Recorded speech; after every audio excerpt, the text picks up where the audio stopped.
ایک بہت بڑا جرم اور ہوتا ہے ہمارے زمانے میں، وہ ہے مذاق اڑانا کسی کا۔ کسی کا رنگ اگر کالا ہے تو کس نے بنایا ہے؟ اونچا بولے، کس نے بنایا ہے؟ قد چھوٹا ہے تو کس نے بنایا ہے؟ رشتہ دیکھنے آیا ہے بیٹی کا، بیٹے کا باپ ہے تو سمجھتا ہے کہ شاید میں فرعون بن گیا ہوں۔ رشتہ دیکھنے آیا ہے، کہتا ہے سارا کچھ ٹھیک ہے، شرافت بھی ہے، نفاست بھی ہے، بچی کا قد چھوٹا ہے، تجھے خیال نہیں آتا؟ تو اللہ سے نہیں ڈرتا؟ تو انچی ٹیپ لے کے پھر رہا ہے، تجھے احساس ہی نہیں بیٹیاں کیا ہوتی ہیں، تجھے خبر ہی نہیں بیٹی کتنے بڑے درجے کا نام ہے۔ حضرت مالک بن دینار فرماتے ہیں میں توبہ کرنے سے پہلے بہت بڑا شرابی تھا، میری 2 سال کی بیٹی تھی، میں شراب پینے لگتا تھا تو میری شراب گرا دیتی تھی، کہتی ابا میں تجھے گناہ نہیں کرنے دوں گی۔ 2 سال کی بیٹی، فرماتے میری بد نصیبی دیکھو میری بیٹی فوت ہو گئی۔ ایک رات میں خواب دیکھتا ہوں کہ دوزخ جنت کے فیصلے ہو رہے ہیں، قیامت قائم ہو گئی ہے، میرے لیے دوزخ کا حکم آ گیا، میرے پیچھے ایک بڑا سا اژدہا، بڑا سا سانپ بھاگنے لگا۔ فرماتے ہیں میں دوڑتا جا رہا ہوں، ایک بزرگ نظر آئے، میں نے کہا مجھے بچانا، کہنے لگے بیٹا میں کمزور ہوں، میں نہیں بچا سکتا۔ کہتے ہیں مجھ میرا اشارہ کیا، کہنے لگے پہاڑ کی طرف جا شاید تو بچ جائے۔ کہتے ہیں میں پہاڑ کی طرف جا رہا تھا تو وہاں سے بیٹی آ رہی تھی، میری بیٹی دوڑتی آئی، میری گود میں بیٹھی اور اسدے سے کہنے لگی دفع ہو جا، تو میرے ابو کو نہیں جلا سکتا۔ کہتے ہیں وہ 2 سال کی بیٹی کی آواز سن کے وہ اسدہ بھاگ گیا، میری گود میں بیٹھ خواب دیکھ رہا تھا، میری داڑھی سے کھیلنے لگی، کہنے لگی ابا میں تجھے منع کرتی ہوں نا شراب نہ پیا کر، شراب۔ تو میں نے کہا بیٹے یہ کیا ہے سارا کچھ؟ کہا ابا جی یہ تیرے برے عمل ہے جو اژدہا بن۔ تو بزرگ کون تھے؟ کہنے لگے بیٹے ابا جی وہ آپ کا نیک عمل ہے اور وہ کمزور بڑا تھا، آپ کو بچا نہیں سکا۔ ابا جی بس کر دیں، بس کر دیں، اب آپ برے کام نہ کریں، آپ توبہ کر لیں، جو پچھلے گناہ ہو گئے میں اللہ کی بارگاہ میں سفارش کروں گی، رب آپ کے معاف کر دے گا۔ مالک بن دینار فرماتے ہیں میری آنکھ کھلی تو میں پکی توبہ کر گیا۔ بیٹیاں تو بخشوانے آئی ہیں دنیا میں، بخشوانے، اور یہاں لوگ فخر کرتے ہیں، فخر سے بتاتے ہیں، کہتے ہیں میرے بیٹے کے 15 رشتے ہیں، شاید مجھے قرآن دازی کرنی پڑے، شرم کر، حیا کر، لوگیوں کی بیٹیوں کے بارے میں اس طرح کے انداز اختیار کرتا ہے، تو گناہ کرتا ہے پھر اس پر تو پھولتا نہیں سماتا، اس پر تو پھر تجھے حیا نہیں آتی۔ لوگ ٹیس کرتے ہیں، میں نے دیکھا ہے، بہن کے بھائی کو تکلیف دیتے ہیں، بیٹی کے باپ کو تکلیف دیتے ہیں، اذیت پہنچاتے ہیں۔ ڈرنا چاہیے نا، گناہ کرتے ہو پھر فخر بھی کرتے ہو، شرم آنی چاہیے۔ مذاق اڑاتے ہیں لوگ، غریب کا، کالے کا، چھوٹے قد والے، مذاق اڑاتے ہیں۔ میرے رسول پاک سید عالم صلی اللہ علیہ وسلم کی حدیث ہے ابو داؤد شریف میں، حضور ایک صحابی جہاد پہ تھے، کہتے ہیں ایک جگہ پڑاؤ کیا، ایک صحابی سو رہے تھے، دوسرا آیا تو اس نے اس کے اوپر رسی پھینکی، وہ ڈر کے اٹھے، ہائے کیا ہو گیا؟ رسی پھینکی، ڈر کے اٹھے، انہوں نے سمجھا سانپ آ گیا ہے۔ فرماتے ہیں نبی پاک دیکھ رہے تھے، حضور قریب ہے، فرمایا خبردار مسلمان کو ڈرانا حرام ہے۔ حضور میں مذاق کر رہا تھا، فرمایا تو حرام فعل کر رہا تھا، خبردار یہ کام کیا تھا۔ میرے حبیب پاک علیہ السلام نے فرمایا جو دنیا میں لوگوں کا مذاق اڑاتا تھا، مذاق اڑاتا تھا، جس کا رنگ کالا ہے اس کا اللہ نے بنایا ہے، قد چھوٹا ہے تو اللہ نے بنایا ہے۔ اور یہ یاد رکھیں یہ سب سے زیادہ برے وہ لوگ نہیں جو برادری پہ فخر کرتے ہیں، جو برادری پہ فخر کرتے ہیں برے ہیں پر زیادہ نہیں، سن لو اور یاد رکھو، برا وہ ہے جو اپنی برادری کو چھوٹا سمجھتا ہے۔ تو نے اپنے آپ کو کیسا چھوٹا سمجھ لیا؟ تجھے پتا نہیں تو خدا کا بندہ ہے، محمد عربی کا نوکر ہے، کنتم خیر امت، تو سب سے زیادہ شان والا ہے۔ برا وہ ہے جو اپنی برادری کو چھوٹا سمجھے، جو اونچا سمجھے وہ تو خیر برا ہے ہی، تو برا ہے جو اپنے آپ کو چھوٹا سمجھ رہا ہے، تو چھوٹا سمجھتا ہے۔ جب رب کریم نے بلانے میں فرق نہیں کیا، جب رسول اللہ نے نوازنے میں فرق نہیں کیا، جب جنت میں اللہ نے علیحدہ کیٹیگری نہیں بنائی کہ امیر یہاں، غریب ادھر، چودھری ادھر، چھوٹے، تو اپنے آپ کو چھوٹا کیوں سمجھتا ہے؟ ناز کیا کر اس بات کا کہ مجھے اللہ نے اپنے معبود کی غلامی عطا فرمائی ہے۔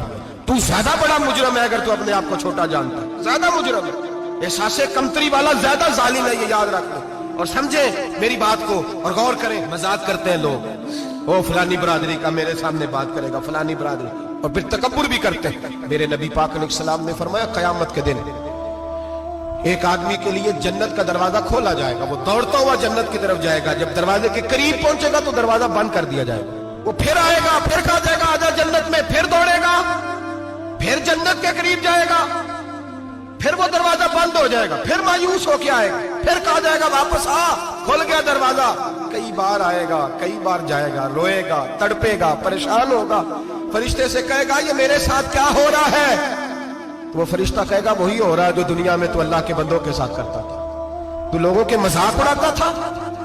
جوان اس کو کہتے ہیں جو پھپتیاں زیادہ کسے, جھکتے زیادہ کرے, بوڑھوں کا مذاق اڑائے, بیماروں کا مذاق اڑائے, غریبوں کا مذاق اڑائے, کسی کے پھٹے کپڑے دیکھ کے پھپتی کسے, وہ سمجھدار ہے. یہ گناہ کرنا پھر اس پہ پھولنا بھی. میرے نبی کریم علیہ الصلوۃ والسلام نے فرمایا رب کریم کے فرشتے کہیں گے تو بندوں کے ساتھ ایسا کرتا تھا, آج تیرے ساتھ ایسا ہوگا.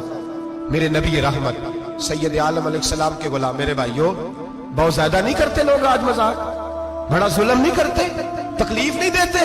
میں نے بوڑھوں کو روتے دیکھا ہے, میں نے غریبوں کو روتے دیکھا ہے, میں نے مسکینوں کو روتے دیکھا ہے, بیماروں کو تڑپتے دیکھا ہے. میں نے دیکھا ہے لوگوں کو تکلیف میں, لوگوں کو دکھ میں دیکھ کے مذاق اڑاتے. میرے حبیب پاک علیہ السلام کے صحابی ہیں حضرت عبداللہ ابن عمر فرماتے ہیں میں حج کے لیے جا رہا تھا. محدث ابن جوزی نے لکھا ہے واتے رستے میں ایک جگہ میں نے پڑاؤ کرنا چاہا, علاقہ بڑا چٹیل تھا, بڑا سخت تھا. میرا ارادہ بنا کہ میں, اور لوگ مذاق پہ فخر کرتے نہیں, بعد میں آ کے سناتے نہیں میں نے یہ کیا, آج اس گناہ پر فخر نہیں کیا جاتا. حضرت موسیٰ علیہ السلام سے بنی اسرائیل والے کہنے لگے کہ لگتا ہے آپ ہمارے ساتھ مذاق کر رہے ہیں. تو آپ فرمانے لگے اعوذ باللہ ان اکون من الجاہلین, میں پناہ مانگتا ہوں کہ میں جاہلوں میں سے ہو جاؤں. جاہل لوگ مذاق کرتے ہیں. اعوذ باللہ ان اکون من الجاہلین, پہلے سپارے میں کہا گیا جاہل ہے جو کسی کا مذاق اڑائے, جو کسی کے رنگ کا, قد کا, برادری کا, غربت کا مذاق اڑائے وہ جاہل ہے. یہ قرآن مجید نے کہا, میں نہیں کہہ رہا. حضرت سیدنا عبداللہ ابن عمر فرما رہے میں جا رہا تھا, راستے میں نے دیکھا کہ چٹیل میدان ہے, حج کے لیے جا رہا تھا, کوئی جگہ نہیں مل رہی تھی. ایک بوڑھی عورت کا مکان نظر آیا, اس کے پاس میں نے پڑاؤ کیا, ٹھہر گیا. بوڑھی نے اپنے بیٹے کو بھیجا, کہنے لگی کوئی نورانی چہرے والے بزرگ ہے, کوئی پرہیزگار آدمی ہے, ان کو بلا لاؤ, اپنی ڈرائنگ روم میں بیٹھک میں سلا لیتے. کہتے مجھے وہ لے آئے, بیٹھک میں سلایا. آدھی رات کا وقت ہوا تو اچانک ایک آواز چلانے کی, جیسے کسی کو درے مارتا ہے وہ چلاتا, شنن ما شن مشکیزہ, کدھر ہے مشکیزہ, کہاں گیا مشکیزہ, لاؤ مشکیزہ. پھر کوئی مارتا ہے, پھر مشکیزہ, آیا مشکیزہ, کدھر گیا مشکیزہ. فرماتے ہیں کوئی روتا ہے, مشکیزہ مشکیزہ پکارتا ہے. حضرت جناب سیدنا عبداللہ ابن عمر فرماتے ہیں میں اٹھا, ادھر دائیں بائیں دیکھا, باہر نکلا, کوئی بندہ نظر نہیں آتا. چیخنے کی آواز, چلانے کی آواز, تڑپنے کی آواز. میرا دل کانپے, اے اللہ کس پہ عذاب ہو رہا ہے. فرماتے ہیں دن کا اجالا نکلا, نماز فجر کے بعد میں نے بوڑھی کو بلایا. میں نے کہا اماں سو نہیں پایا ساری رات. اماں کہنے لگی تجھے مشکیزے کی آواز آتی ہوگی, تجھے کسی کے مار کھانے کی آواز آتی ہوگی. میں نے کہا ہاں کیا ہوا. کہنے لگی تمہارے کمرے کے بالکل پیچھے میرے شوہر کی قبر ہے, وہ اپنی قبر سے مشکیزہ چلاتا ہے, ساری رات اس کو عذاب ہوتا ہے. بڑی دعائیں کراتی ہوں, تو بھی دعا کر, اسی لیے بلایا ہے, اللہ اس کی مشکل آسان کر دے, قبر کا عذاب اٹھ جائے. تو میں نے کہا ماں اس کی غلطی کیا ہے. کہنے لگی ایک پیاسا آدمی دوڑتا ہوا ہمارے گھر آیا, برسوں پرانی بات ہے, پتہ نہیں شیر پیچھے تھا, ڈاکو پیچھے تھے, کیا تھا, دوڑتا ہوا آیا, آ کے کہنے لگا ہائے پیاس, ہائے پیاس, ہائے پیاس, پانی مل جائے, پانی مل جائے, پانی دے دو. کہتے ہیں وہ آدمی مرنے کے قریب تھا, میرے شوہر نے مذاق کیا, کہنے لگا مشکیزے سے پی لے. وہ جب مشکیزے کے قریب گیا, مشکیزہ کھولا تو وہ خشک تھا. کہتے ہیں وہ لڑکھڑا کے گرا, اس کی موت ہو گئی. جب سے یہ مرا ہے اس کی قبر سے بھی مشکیزے کی آواز آتی ہے. سالوں بیت گئے, عرش کا مالک ناراض ہو گیا ہے کہ تو نے میرے مرتے ہوئے بندے سے بھی مذاق کیا, مرنے والے سے بھی تو مذاق کرتا رہا. فرمایا اب یہ مشکیزہ دعا کرو یہ بخشا جائے, دعا کرو اور چھوڑ دے بھائی لوگوں کا مذاق اڑانا, نہ کسی کے حال پہ طنز کر, نہ کسی کے غم کا مذاق اڑا, وہ جسے چاہے جیسا نواز دے. یہ مزاج لطف رسول ہے. باپ منتیں کر رہا ہے کہ بارات آئی ہے بیٹی کی, تو اللہ کرے روٹی پوری ہو جائے. رشتہ دار مذاق اڑا رہے ہیں, یہ کیا پکایا ہے, یہ کیا لائے ہو, یہ کیا رکھا ہے, انتظام کس طرح کا کیا ہے, بیٹھنے کا سلیقہ نہیں. بیٹیاں تو برابر ہوتی ہیں, بیٹیاں تو سب کی برابر ہوتی ہیں. تو جاہلوں جیسے کام کر رہا, کسی کے گھر آ کے اس کا نمک کھا کر تو مذاق اڑا رہا, کسی کے گھر بیٹھ کے اس کی توہین کر رہا ہے. میرے نبی پاک علیہ السلام نے فرمایا حرام ہے کسی مسلمان کا مذاق اڑا کے اس کو تنگ کرنا, اس کو خوف دینا. دل لگی تو میرے نبی کی سنت ہے,